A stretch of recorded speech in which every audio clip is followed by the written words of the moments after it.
ഓണം ആശംസകൾ. വള്ളംകളിയുടെ ചരിത്രത്തിലേക്ക് സ്വാഗതം.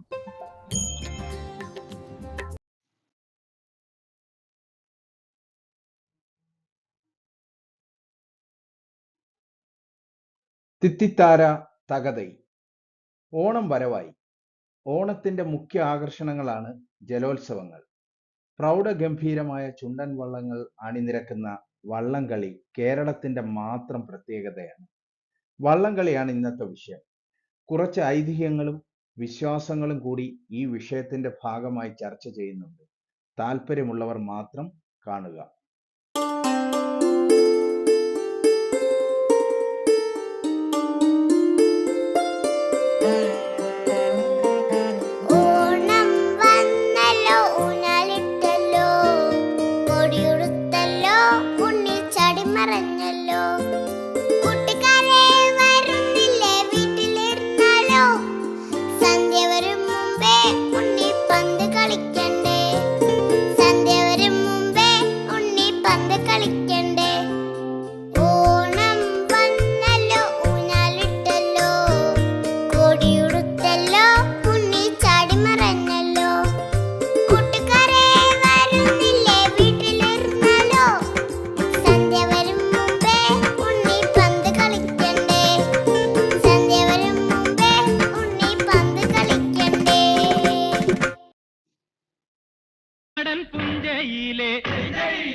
കൊച്ചുപെണ്ണെ കുയിലാളെ കൊട്ടു വേണം, കുഴൽ വേണം, കുരവ വേണം.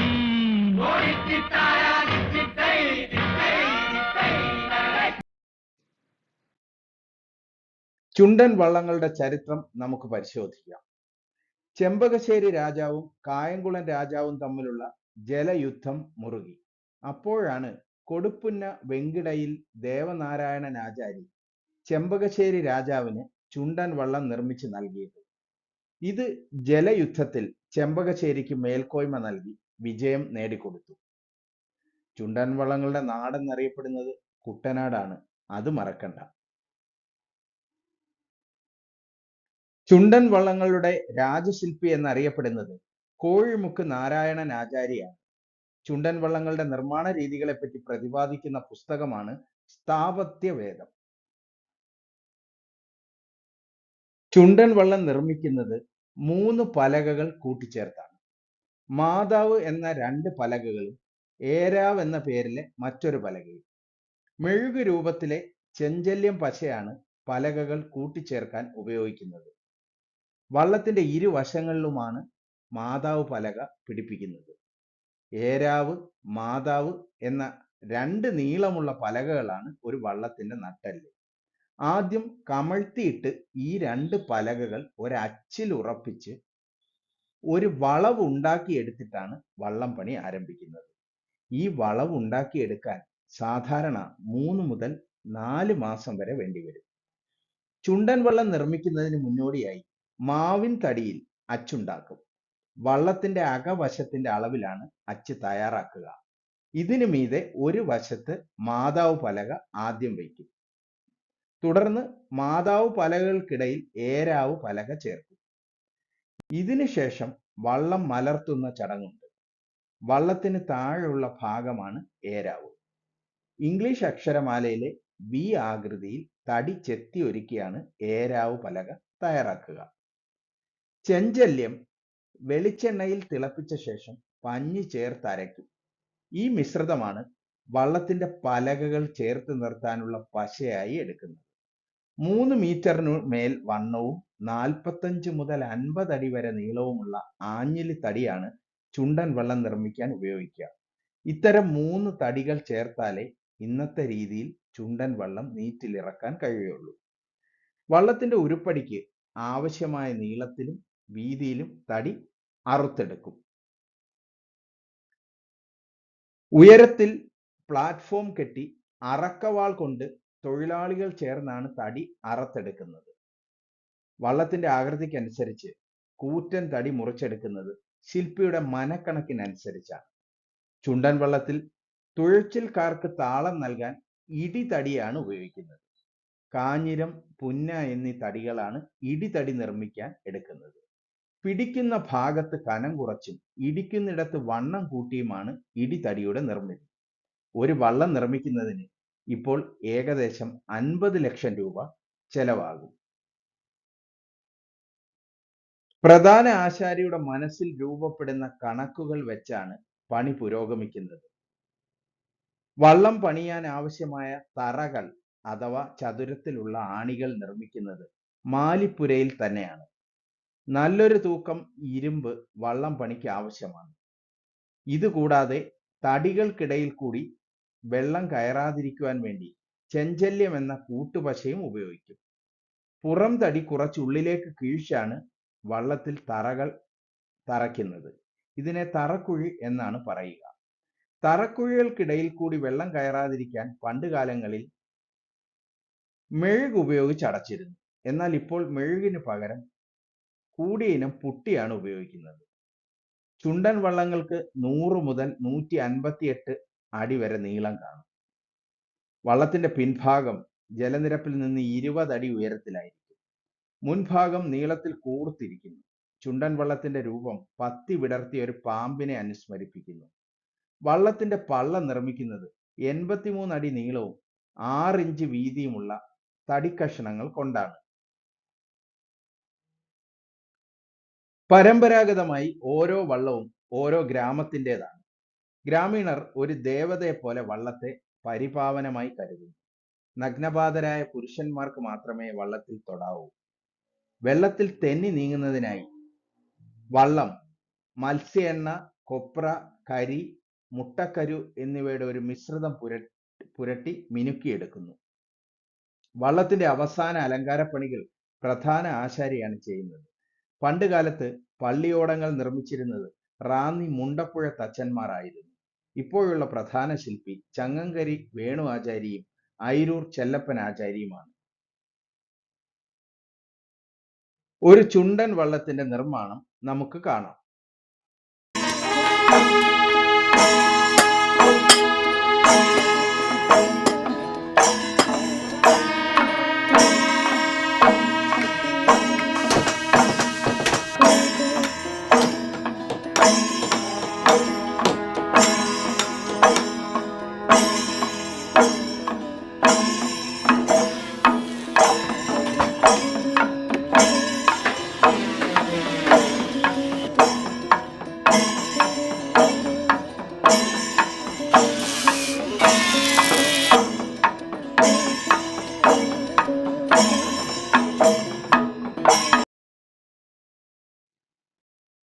ഒരു ടീമിൽ ഏറ്റവും കൂടുതൽ പേർ പങ്കെടുക്കുന്ന മത്സരമാണ് ചുണ്ടൻ വള്ളം കളി.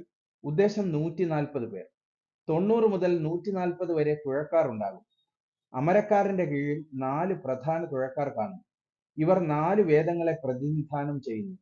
ഇവർക്ക് പിന്നിലായി 64 കലകളെ പ്രതിനിധീകരിച്ച് കുറഞ്ഞത് 64 തുഴക്കാരുണ്ടാകും. സാധാരണയായി 25 പാട്ടുകാർ കാണും.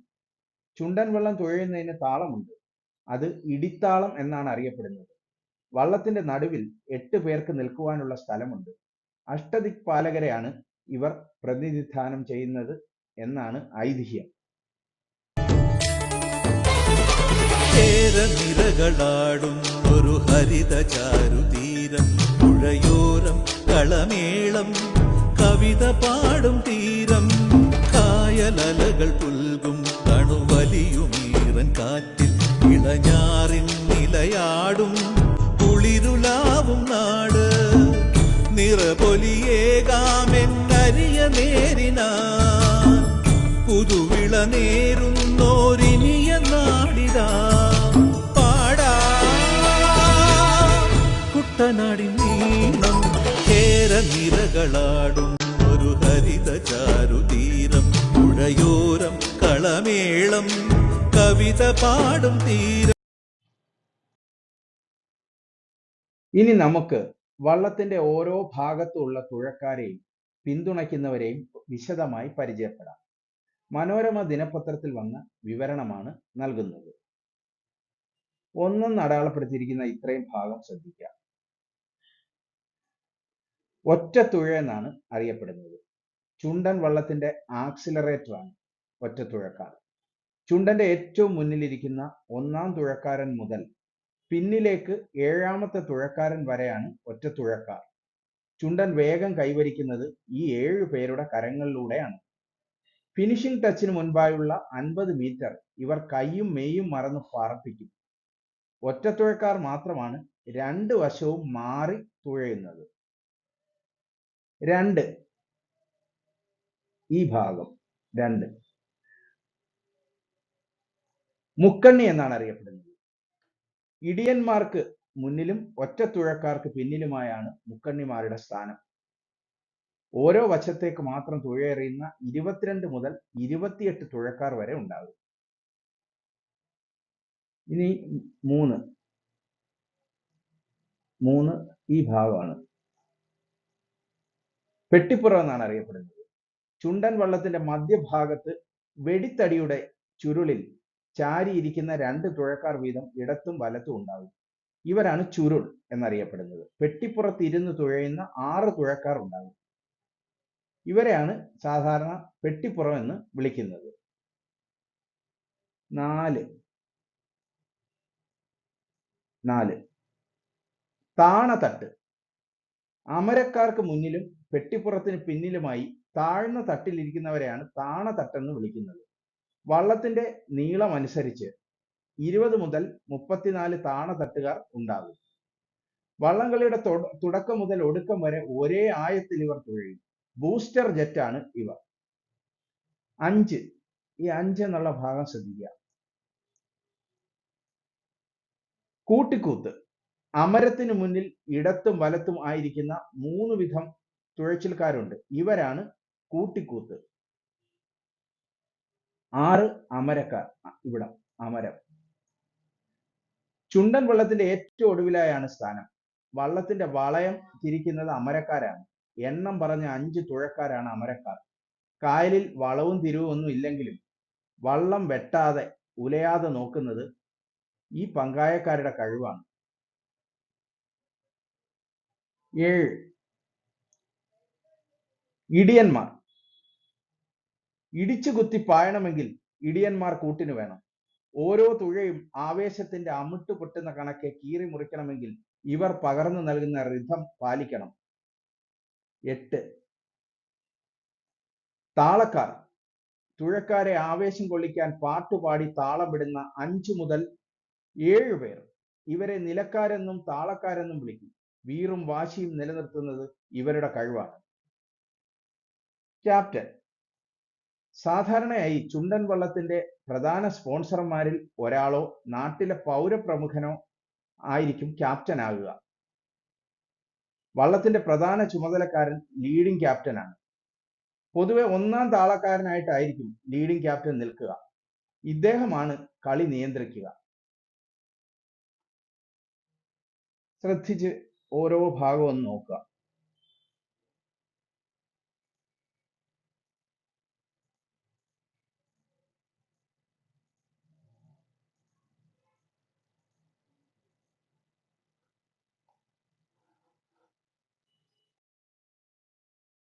ചമ്പക്കുളം തച്ചനുന്നം പിടിപ്പിച്ച പൊന്നാറ്റിലിത്തോണിയോ, ആറന്മുളത്തേവരാട്ടിനെത്തുന്ന പള്ളിപ്പെരും തോണിയോ, ഉലകിന്റെ പുകഴായ തോണി തച്ചനുയരൂതി ഓട്ടുന്ന തോണി, ഒരു തച്ചു പണിയാം ഒരുമിച്ചു തുഴയാം ഹൈലേസ ഹൈലേസ. വള്ളംകളിയിൽ ഉപയോഗിക്കുന്ന മറ്റു വള്ളങ്ങൾ കൂടി പരിചയപ്പെടാം. ചുരുളൻ വള്ളം, ഇരുട്ടുകുത്തി വള്ളം, ഓടിവള്ളം, വെപ്പുവള്ളം, വടക്കന്നോടി വള്ളം, കൊച്ചുവള്ളം എന്നിവയാണ് അവ. കളിവള്ളങ്ങളിലെ ഏറ്റവും വലിപ്പം കുറഞ്ഞ വള്ളങ്ങളാണ് ചുരുളൻ വള്ളം. മത്സര വള്ളംകളിയിൽ സ്ത്രീകളും വിദ്യാർത്ഥികളുമാണ് ഈ വള്ളം ഉപയോഗിക്കാറ്. 30ഓളം പേർക്ക് കയറാൻ കഴിയും. വെള്ളത്തിൽ വേഗത്തിൽ കുതിച്ചു പായാൻ കഴിയുന്ന ഈ വള്ളത്തിന്റെ 2 അറ്റവും മുകളിലേക്ക് അല്പം ഉയർന്ന് ചുരുണ്ടാണ് ഇരിക്കുന്നത്. അടുത്തത് ഇരുട്ടുകുത്തി. ജലനിരപ്പിൽ പറ്റിച്ചേർന്ന് കിടക്കുന്ന ഈ വള്ളങ്ങൾ രാത്രിയിലുള്ള ആക്രമണങ്ങൾക്കാണ് ഉപയോഗിച്ചിരുന്നത്. കവർച്ചക്കാരും കടൽക്കൊള്ളക്കാരും ഇത് ഉപയോഗിച്ചിരുന്നു. ഇരുട്ടിന്റെ മറ പറ്റിയെത്തി ആക്രമിക്കുന്നതിനാലാണ് ഇവയ്ക്ക് ഇരുട്ടുകുത്തി എന്ന പേര് വന്നത്. ഓടി എന്ന പേരിലും ഈ വള്ളം അറിയപ്പെടുന്നു. ശ്രദ്ധിച്ചു നോക്കുക.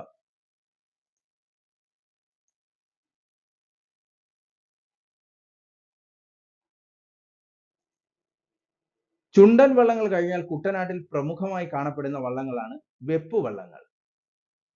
അമരം ചുണ്ടൻ വള്ളത്തിന്റെ തന്നെ ആകൃതിയാണ്. എന്നാൽ മുൻവശം നീണ്ട് വളഞ്ഞ ആകൃതിയിൽ നിർമ്മിച്ചിരിക്കുന്നു. പണ്ട് കാലത്ത് യുദ്ധം ചെയ്യുവാൻ നാട്ടുരാജ്യങ്ങളിലെ പടയാളികൾ സഞ്ചരിച്ചിരുന്നത് ചുണ്ടൻ വള്ളങ്ങളിലായിരുന്നു. ഇവർക്ക് അകമ്പടി സേവിക്കുന്ന ഭക്ഷണം വെയ്പ്പ് വള്ളങ്ങളായിരുന്നു ഇവ. ഭക്ഷണം പാചകം ചെയ്യാൻ ഉപയോഗിച്ചിരുന്ന വള്ളങ്ങളായതുകൊണ്ട് ആണ് ഇവയെ വെപ്പ് വള്ളങ്ങൾ എന്ന് വിളിക്കുന്നത്.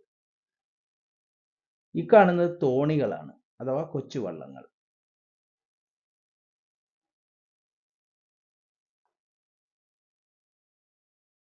ആറന്മുള ഉത്രട്ടാതി വള്ളംകളിക്ക് പങ്കെടുക്കുന്ന വള്ളങ്ങളാണ് പള്ളിയോടങ്ങൾ എന്നറിയപ്പെടുന്നത്. കുട്ടനാട്ടിലെ ചുണ്ടൻ വള്ളങ്ങളെ അപേക്ഷിച്ച് ഈ വള്ളങ്ങൾക്ക് 5 മുതൽ 6 കോൽ നീളം കുറവായിരിക്കും. കുട്ടനാട്ടിലെ വള്ളങ്ങളുടെ അമരം അഥവാ പിൻഭാഗം, കൂമ്പ് അഥവാ മുൻഭാഗം എന്നിവ വെള്ളത്തിനോട് ചേർന്ന് കിടക്കുമ്പോൾ പള്ളിയോടങ്ങളുടെ 1/2 ഭാഗം മാത്രമേ ജലത്തിൽ സ്പർശിക്കുകയുള്ളൂ. അതുപോലെ തന്നെ വള്ളത്തിന്റെ ഉടമയെന്ന് വെച്ചാൽ വീതി കുട്ടനാടൻ വള്ളങ്ങളെ അപേക്ഷിച്ച് കൂടുതൽ ആയിരിക്കും. അതുകൂടി ഓർക്കുക. നമുക്ക് വഞ്ചിപ്പാട്ടിന്റെ ചരിത്രം പരിശോധിക്കാം. മാർത്താണ്ഡവർമ്മ മഹാരാജാവ് വൈക്കം ക്ഷേത്ര ദർശനം കഴിഞ്ഞ് മടങ്ങിയപ്പോൾ രാമപുരത്ത് വാര്യരെയും കൂട്ടി. അലങ്കരിച്ച ജലവാഹനത്തിലുള്ള ഈ യാത്രക്കിടെ താൻ എഴുതിയ ഏതാനും ശ്ലോകങ്ങൾ വാര്യർ രാജാവിനെ പാടി കേൾപ്പിച്ചു. കുചേലവൃത്തത്തിലെ വരികളായിരുന്നു പാടിയത്. തുഴക്കാരുടെ താളത്തിനൊത്ത് വഞ്ചിയിലിരുന്ന് പാടിയതുകൊണ്ട് വഞ്ചിപ്പാട്ട് എന്ന് പേര് വന്നതാണെന്നാണ് കരുതുന്നത്. വഞ്ചിപ്പാട്ടിന്റെ വൃത്തം നദോന്നതയാണ്.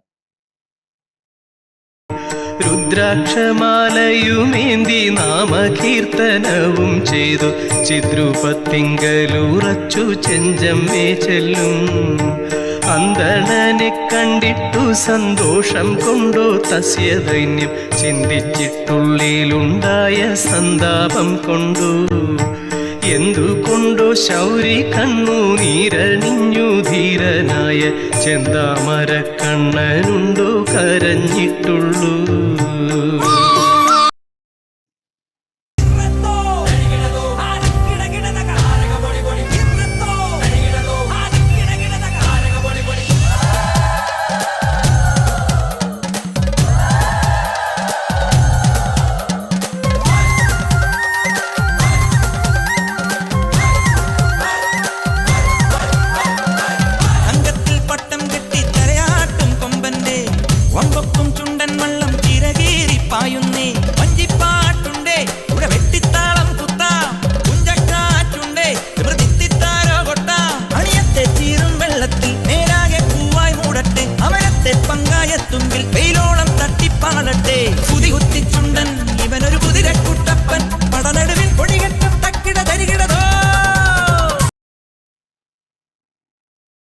പ്രശസ്തമായ വള്ളംകളി മത്സരങ്ങൾ പരിചയപ്പെടാം.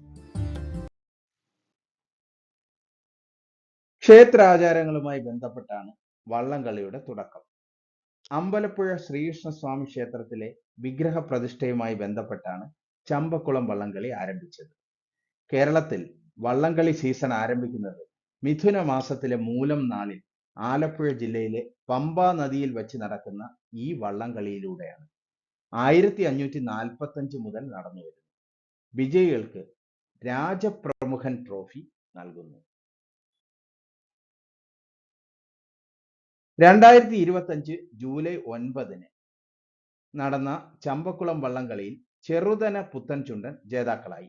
ആ ദൃശ്യം നമുക്കൊന്ന് കാണാം.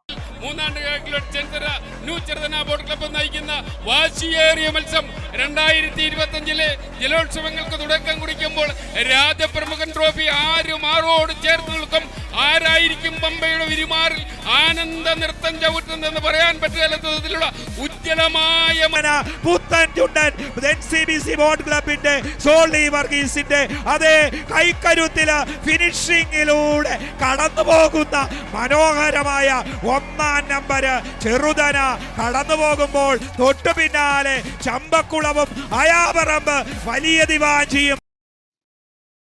വള്ളംകളി മതമൈത്രിയുടെയും പരസ്പര ഐക്യത്തിന്റെയും സ്നേഹത്തിന്റെയും കൂടി പ്രതീകമാണ് എന്ന് ഓർമ്മിപ്പിച്ചുകൊണ്ട് പ്രശസ്തമായ നെഹ്റു ട്രോഫി വള്ളംകളിയുടെ ചരിത്രം പരിശോധിക്കാം.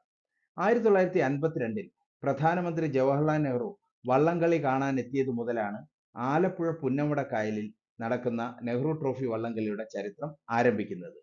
പുന്നമടക്കായൽ വേമ്പനാട്ട് കായലിന്റെ ഒരു ഭാഗമാണെന്ന് മറക്കരുത്. പക്ഷെ നെഹ്റു വരുമ്പോൾ വേമ്പനാട്ട് കായലിലെ മൺട്രോ വിളക്കുമാടത്തായിരുന്നു അന്ന് വള്ളംകളി നടന്നിരുന്നത്.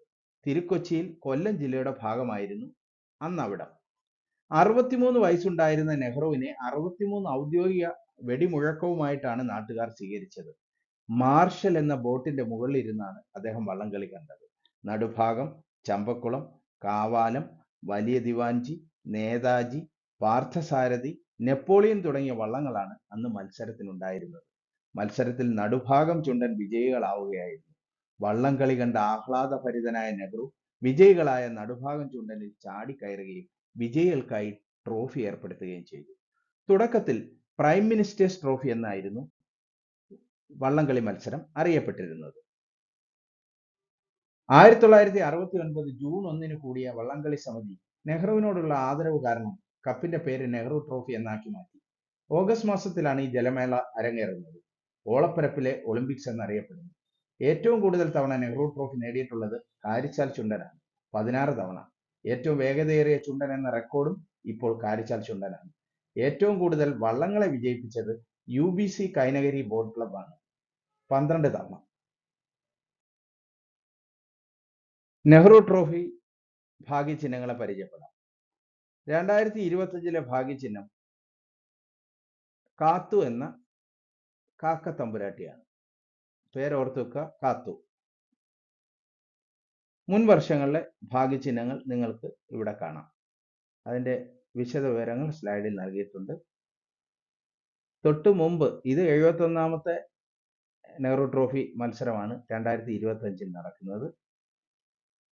അതിനു മുമ്പ് തൊട്ടു മുമ്പ് 70ാമത്തേതിൽ, അതായത് 2024 നീലു എന്ന് പറഞ്ഞ ഒരു പൊന്മാനായിരുന്നു. അതിനു മുമ്പ് കേശു എന്ന് പറഞ്ഞ ആനക്കുട്ടി. അങ്ങനെ ഓരോന്നും നോക്കി പഠിക്കുക. മത്സര പരീക്ഷകൾക്കും ക്വിസിനും ഒക്കെ ഇത് ചോദിക്കും. ആദ്യം ഒരു ഭാഗ്യചിഹ്നം വന്നത് 2012 പക്ഷെ അതിന് പ്രത്യേകിച്ച് പേരൊന്നും നൽകിയിരുന്നില്ല. 2013 തൊട്ടാണ് പേര് തിത്തിരി എന്ന പേര് കൊടുത്തത്. 2014 വെള്ളാരൻ. ഈ 2012 ഭാഗ്യചിഹ്നത്തിന് ഞാൻ നോക്കിയിട്ട് പേര് കണ്ടില്ല. ആർക്കെങ്കിലും അതിന് പേര് ഉള്ളതായിട്ട് അറിയാമെങ്കിൽ ഒന്ന് വാട്സപ്പ് ചെയ്യണം. ഓക്കെ, പേരുകളെല്ലാം കണ്ട് പഠിക്കുക.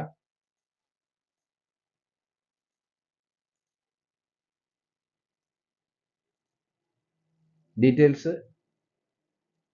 ഇവിടെ നൽകിയിട്ടുണ്ട്, വിശദമായിട്ട് കൊടുത്തിട്ടുണ്ട്.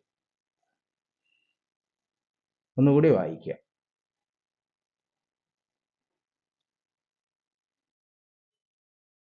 നമുക്ക് ഇത്തവണത്തെ നെഹ്റു ട്രോഫിയുടെ, അതായത് 71ാം നെഹ്റു ട്രോഫിയുടെ സിഗ്നേച്ചർ സോങ് ഒന്ന് കേൾക്കാം.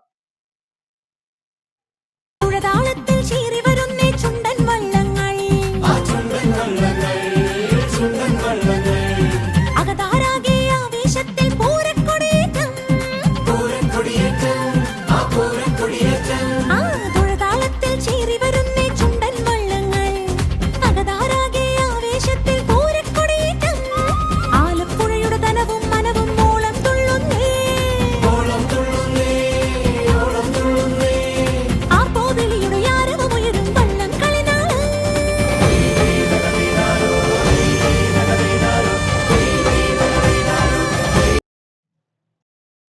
71ാം നെഹ്റു ട്രോഫി മത്സരത്തിൽ 21 ചുണ്ടൻ വള്ളങ്ങൾ ഉൾപ്പെടെ 75 മത്സര വള്ളങ്ങളാണ് അണിനിരന്നത്. ആവേശോജ്വലമായ ഫൈനൽ മത്സരത്തിന്റെ അവസാന നിമിഷങ്ങൾ നമുക്ക് കാണാം. എന്തൊരു താളമാണ്, എന്തൊരു ആവേശമാണ്.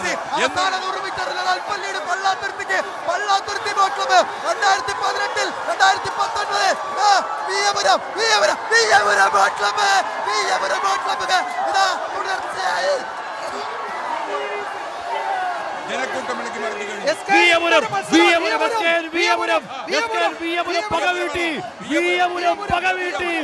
BBC അട്ടിമറിച്ച് Veeyapuram BBC അട്ടിമറിച്ച് Veeyapuram BBC അട്ടിമറിച്ച് Veeyapuram പോയ വിയപുരം വിയപുരം ഓ വിയപുരം ഓ വിയപുരം ഓ വിയപുരം ഓ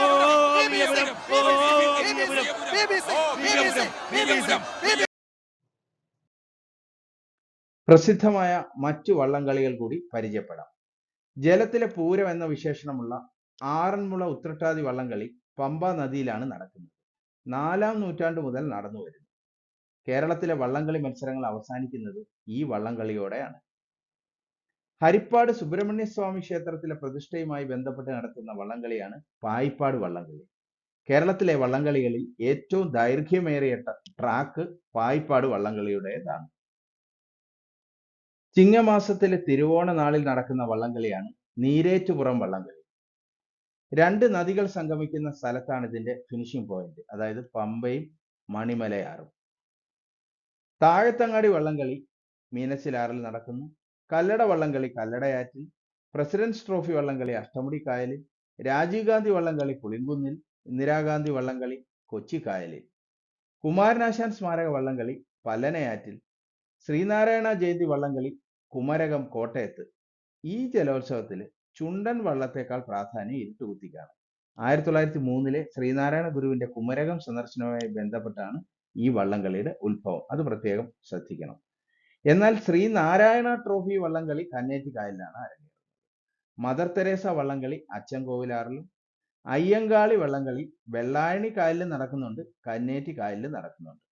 കുഞ്ഞാലി മരക്കാർ ട്രോഫി വള്ളംകളി ചാലിയാർ പുഴയിലാണ്. പൊന്നാനി വള്ളംകളി ബീയങ്കായലിലാണ്. ഇതൊക്കെയാണ് പ്രസിദ്ധങ്ങളായ വള്ളംകളികൾ. ഇനിയും ഉണ്ട്. ഏറ്റവും പഴക്കം ചെന്ന ചുണ്ടൻ ശ്രീ പാർത്ഥസാരഥി ചുണ്ടനാണ്. ഏറ്റവും വലിയ ചുണ്ടൻ വള്ളം എന്ന റെക്കോർഡ് സ്റ്റീൽ കൊണ്ട് നിർമ്മിച്ച ഏരിസ് പുന്നമട ചുണ്ടനാണ്. 141 തുഴക്കാരുണ്ട് ഇതിനകത്ത്. 143.25 അടി നീളം, 5.14 അടി വീതി. ആഞ്ഞിലി തടിയിലുള്ള ഏറ്റവും വലിയ ചുണ്ടൻ, എന്നാൽ നടുഭാഗം ആണെന്നാണ് പൊതു അഭിപ്രായം. ഈ ഏരിസ് ചുണ്ടൻ സ്റ്റീൽ കൊണ്ടാണ് നിർമ്മിച്ചിരിക്കുന്നത്. ജലചക്രവർത്തി കാരിച്ചാൽ ചുണ്ടനെ പറ്റി മാതൃഭൂമി ന്യൂസ് തയ്യാറാക്കിയ രസകരമായ ഒരു വാർത്ത കണ്ടാൽ. കാരിച്ചാൽ വള്ളംകളിയിലെ മോഹൻലാൽ. അതിന്റെ കഥ എന്താ? ചെറിയ ചരിവുണ്ട്, പണിഞ്ഞപ്പോണ്ടായതാ. പിന്നെ മാറ്റി പണിതില്ല? മാറ്റി പണിയേണ്ട കാര്യമില്ല. എത്ര തവണയാണ് ട്രോഫി എടുത്തത്. ആ ചരിവിലൂടെ ഇങ്ങനെ തുഴഞ്ഞു നീങ്ങുക.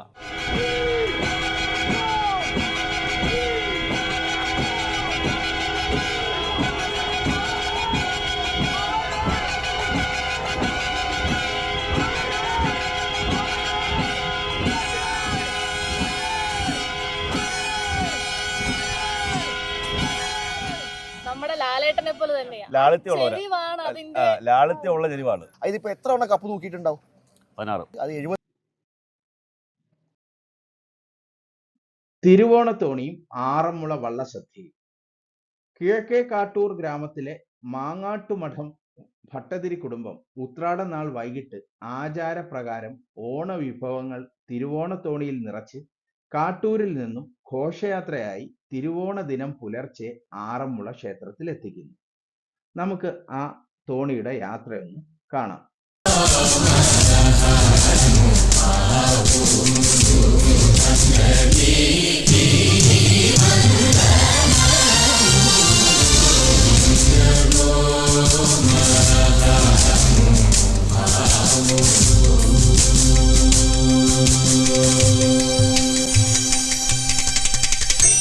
ചന്ദോദോ വദനോനി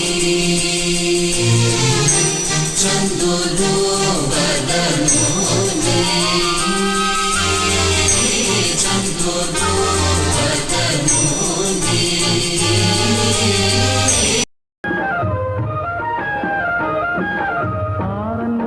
ഭഗവാന്റെ പൊന്നുകെട്ടിയ ചുണ്ടൻ വള്ളം ആലോല മണിത്തിരയിൽ നടനമാടി കാറ്റുവക്കെലുലഞ്ഞാടും കരിനീല മുളകളിൽ കാറ്റുവന്നു തട്ടിയോണ പാട്ടൊന്നു പാടി ആറന്മുള ഭഗവാന്റെ പൊന്നുകെട്ടിയ ചുണ്ടൻ വള്ളം ആലോല മണിത്തിരയിൽ നടനമാടി.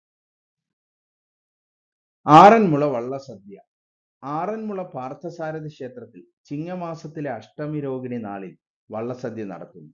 രുചിപ്പെരുമ കൊണ്ടും ജനബാഹുല്യം കൊണ്ടും ഒരുപക്ഷെ ലോകത്ത് തന്നെ ഒന്നാം സ്ഥാനത്ത് നിലകൊള്ളുന്ന ഭക്ഷണ മാമാങ്കമാകും ഇത്. പങ്കാളികളാകാൻ 1,00,000-ലധികം പേർ ഓണക്കാലത്തെത്തുന്നു. സമഭാവനയുടെയും മതസൗഹാർദ്ദത്തിന്റെയും ഉത്തമ ഉദാഹരണമാകുന്നു ഈ ചടങ്ങ്. പ്രധാന സദ്യ അഷ്ടമി രോഹിണി ദിനത്തിലാണെങ്കിലും കർക്കിടക മാസം മുതൽ മിക്ക ദിവസങ്ങളിലും വഴിപാടായി വള്ളസദ്യ നടത്തിപ്പോരുന്നു. സദ്യക്ക് വള്ളക്കാർ ചോദിക്കുന്നതിനനുസരിച്ചാണ് കറികൾ വിളമ്പുക. ചോദിക്കുന്നതെല്ലാം വിളമ്പും. വിളമ്പുന്നതിനും ഉണ്ണുന്നതിനും നിയതമായ ക്രമവും ചിട്ടകളുമുണ്ട്. 64 ഇനം കറികൾ ഉൾപ്പെടുന്ന വിഭവസമൃദ്ധമായ സദ്യയാണിത്.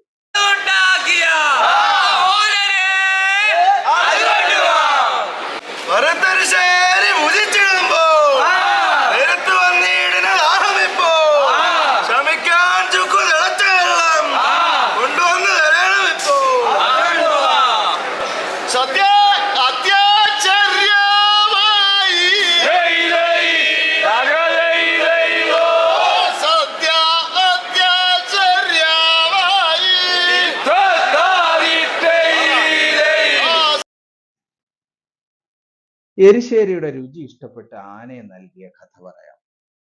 ആറന്മുള വള്ളസദ്യയിലെ വിഖ്യാതമായ എരിശ്ശേരി, അതായത് വറുത്തെരിശ്ശേരി, രാജകൽപ്പന പ്രകാരം തിരുവനന്തപുരത്ത് ശ്രീ പത്മനാഭസ്വാമി ക്ഷേത്രത്തിലെ മുറജപ സദ്യക്ക് വിളമ്പിയതിന് പ്രത്യുപകാരമായി ആറന്മുള ക്ഷേത്രത്തിൽ കാർത്തിക തിരുനാൾ രാമവർമ്മ മഹാരാജാവ് നടയിരുത്തിയ ആനയാണ് ആറന്മുള വലിയ ബാലകൃഷ്ണൻ എന്ന് ഐതിഹ്യമാലയിൽ രേഖപ്പെടുത്തിയിട്ടുണ്ട്. കേരളത്തിന് പുറത്ത് കാനഡയിലെ ബ്രാംപ്ടൺ മലയാളി സമാജവും നെഹ്റു ട്രോഫി വള്ളംകളി നടത്താറുണ്ട്. ബ്രിട്ടനിൽ ഉൾപ്പെടെ പല രാജ്യങ്ങളിലും മത്സരങ്ങളുണ്ട്.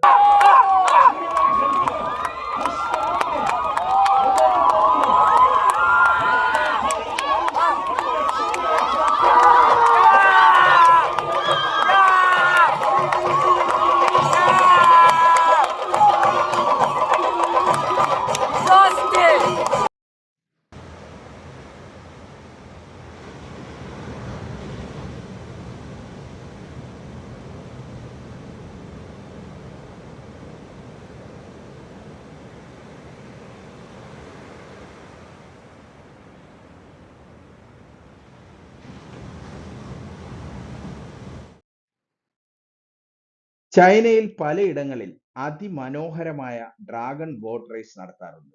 2000 വർഷമായി ഈ ഉത്സവം നടക്കുന്നുവെന്ന് വിശ്വസിക്കപ്പെടുന്നു. അധിനിവേശക്കാർ തന്റെ നാട് പിടിച്ചടക്കിയതിൽ ദുഃഖിച്ച് നദിയിൽ ചാടി ആത്മഹത്യ ചെയ്ത ക്യു യുവാൻ എന്ന ദേശസ്നേഹിയായ കവിയുടെ സ്മരണാർത്ഥമാണ് ബോട്ട് റേസ് നടത്തുന്നത്. ആചാരത്തിന്റെ ഭാഗമായി മീനുകൾക്ക് ഭക്ഷണം നൽകുന്നതിനായി വെള്ളത്തിലേക്ക് അരി കൊഴുക്കട്ടകൾ എറിയാറുണ്ട്. ഡ്രാഗൺ ബോട്ട് മത്സരത്തിൽ നിന്നുള്ള 1-2 ദൃശ്യങ്ങൾ കണ്ടാലും.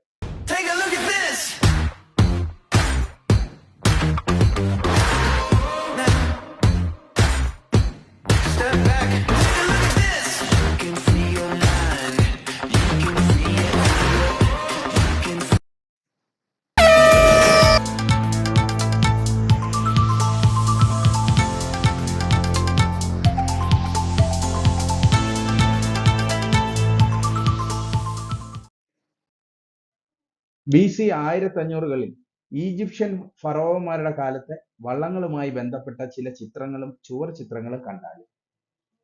അതോടൊപ്പം ഓണക്കാലത്ത് കാണാനായിട്ട് 2 സിനിമകളെ ഞാൻ സജസ്റ്റ് ചെയ്യുകയാണ്. വ്യക്തിപരമായ അഭിപ്രായമാണ്. ഞാൻ 2 ചിത്രങ്ങൾ കണ്ടു, അതിമനോഹരം. ഒന്ന് ലോക, ചാപ്റ്റർ 1 ചന്ദ്ര എന്ന് പറഞ്ഞ പടം, അസാധ്യ പടം. അതായത് ഹോളിവുഡ് ലെവൽ മേക്കിംഗ്. 30 കോടിയോ മറ്റോ ആണ് അതിന്റെ ബജറ്റ്. ദുൽഖർ സൽമാനാണ് നിർമ്മിച്ചിരിക്കുന്നത്. ഡൊമിനിക് അരുൺ എന്നാണ് ആ സംവിധായകന്റെ പേര്. അത് മാത്രമല്ല, എല്ലാ മേഖലയും എഡിറ്റിംഗ്, അതേപോലെ ബാക്ക്ഗ്രൗണ്ട് സ്കോർ, എല്ലാവരുടെ അസാധ്യ പെർഫോമൻസ്. കല്യാണി പ്രിയദർശൻ സൂപ്പർ പ്രകടനം, മറക്കാതെ കാണണം ലോക. പിന്നീട് നമ്മുടെ ലാലേട്ടന്റെ ഹൃദയപൂർവ്വം അടുത്തൊരു ഹിറ്റുമായി അദ്ദേഹം എത്തിയിരിക്കുകയാണ്. നല്ല അഭിപ്രായങ്ങളോട് മുന്നേറുന്നു. നമുക്ക് ഹൃദയപൂർവ്വത്തിൽ സിദ് ശ്രീറാം പാടിയ ഒരു പാട്ടുണ്ട്, അതിന്റെ ഒരു വരി ഒന്ന് കേൾക്കാം. വെൺമതി ഇനി അരികിൽ നീ മതി, വാർമുഖി കണിമലരാം എൻ സഖി, പൂക്കും ചിരി തിരി തെളിയും താരകം, നോക്കും ഞൊടി പല കനവിൻ പൊൻ.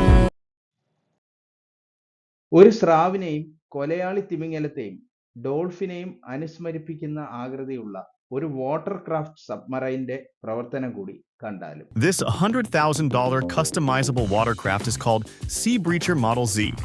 This thing is like a dolphin, a jet ski, and a stunt plane all rolled into one. This beast hits 55 miles per hour on the surface and can dive underwater at 25 miles per hour, pulling off barrel rolls and leaping up to 20 feet in the air. Would you buy this? അടുത്തിടെ ഏറെ വൈറലായ Indonesian ബാലൻ Ryan അർക്കൻദിക്കയുടെ ഓറ farming dance കണ്ടാലും. PSG football ടീമും, അതായത് എംബാപ്പയുടെ team, നെയ്മറുടെ team, മുൻപ് Messi കളിച്ചിരുന്ന team, BTSും ഉൾപ്പെടെ ലോകം മുഴുവനും അവന്റെ ചുറുചുറുക്കാർന്ന ചലനങ്ങൾ അനുകരിക്കുകയാണ്. വല്ലാത്തൊരു അനുഭൂതി വാരിവിതറിയതിനാൽ, ക്യൂട്ട്നെസ് വാരിവിതറിയതിനാൽ അവനെ ഇന്റർനെറ്റ് ലോകം ഓറ ഫാമർ എന്നാണ് വിളിക്കുന്നത്.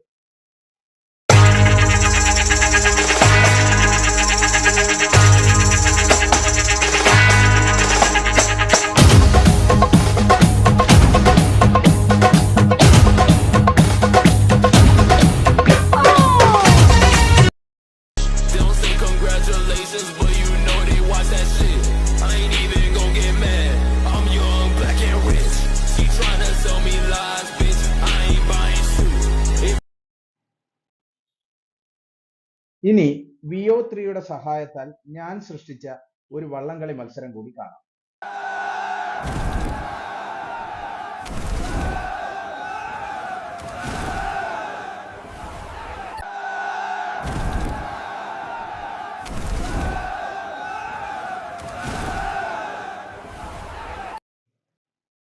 ക്ലാസ് ഇഷ്ടമായോ?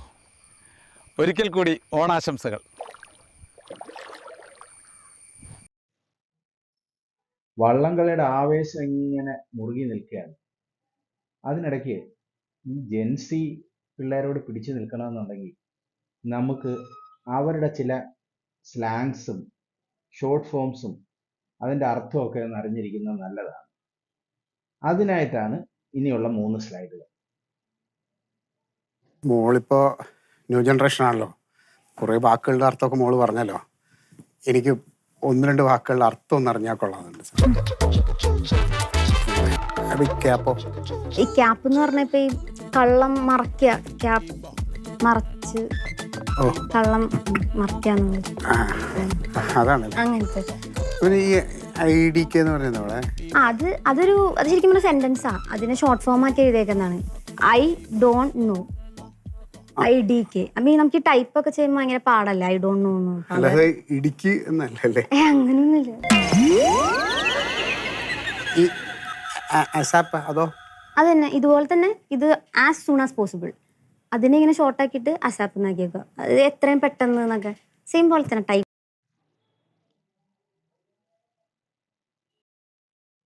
ജെൻസി കുട്ടികൾ പതിവായിട്ട് ഉപയോഗിക്കുന്ന 50-ലധികം ന്യൂജൻ ഷോർട്ട് ഫോംസ് ആണ് ഈ സ്ലൈഡിൽ.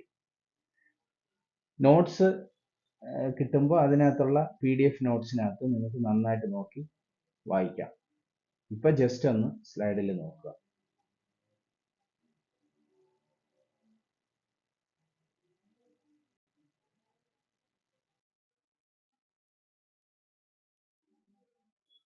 ന്യൂജൻ 50 വാക്കുകളാണിത്.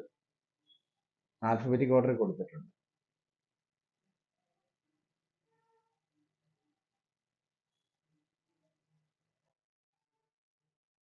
ഇതും കുറച്ച് വാക്കുകളുണ്ട്. രസകരമായ വാക്കുകളാണ്. അവരിതൊക്കെ ഉപയോഗിക്കുമ്പോൾ സ്കിബിഡി, നമുക്ക് ഒന്നും മനസ്സിലാവാതെ നമ്മളിങ്ങനെ നിൽക്കും.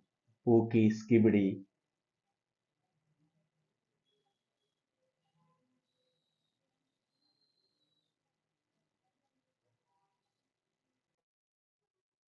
ഈ മനോഹര ഗാനം ഇഷ്ടമല്ലാത്തവരുണ്ടോ? പായിപ്പാട്ടാറ്റിൽ വള്ളംകളി പമ്പാ നദി തിരക്ക് ആർപ്പുവിളി പായിപ്പാട്ടാറ്റിൽ വള്ളംകളി പമ്പാ നദി തിരക്ക് ആർപ്പുവിളി കാരിച്ചാൽ ചുണ്ടനും ആനാരിച്ചുണ്ടനും കാവാലം ചുണ്ടനും പോർവിളിയിൽ ആ വലിയ ദിവാൻജിയും മുൻനിരയിൽ പായിപ്പാട്ടാറ്റിൽ വള്ളംകളി പമ്പാ